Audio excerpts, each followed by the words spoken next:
tayo ay nagkatipon sa templo upang italaga ang mga bagong pamunuan ng kagalang-galang na Lohia Dr. Jose Rizal numero 19, nagagawa sa ilalim ng pamamatnugot ng Gran Lohia Soberana del Archipiélago Filipino. At kami ay buong pusong nagpapasalamat sa inyo sa pagbibigay lulingning na siyang mga tampok na karangalan ng ating kapatiran.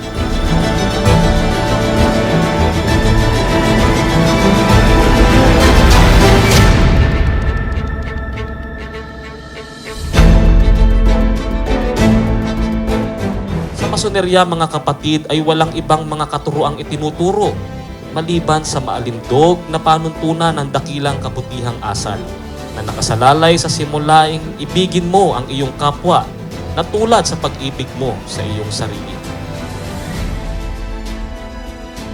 Alam ko, genuine ang samahan natin dito.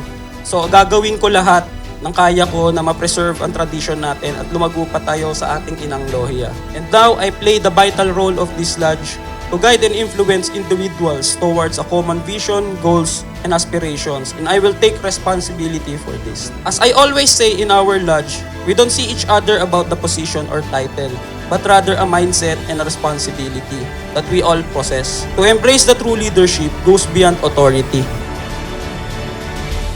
Ang sinumang mahalal ay kailangan ang pagtataglay ng isang katuroang lubos sa mga karunungang mason at maging isang taong tahimik, bihasa at may kabanalan. Sa kanyang pagtataguyod at pamamahala, nakasalalay ang hinaharap ng kanyang Lohia. Kailangan ang kanyang paggiliw sa kanyang mga kapatid at matapat sa tagasunod sa batas ng kapatiran. Kailangan lubusang matanto ang karunungan ng rito at panuntunan ng tatlong antas simboliko. May the good Lord, our God, the greatest architect of the universe, bless you, guide you, and protect you.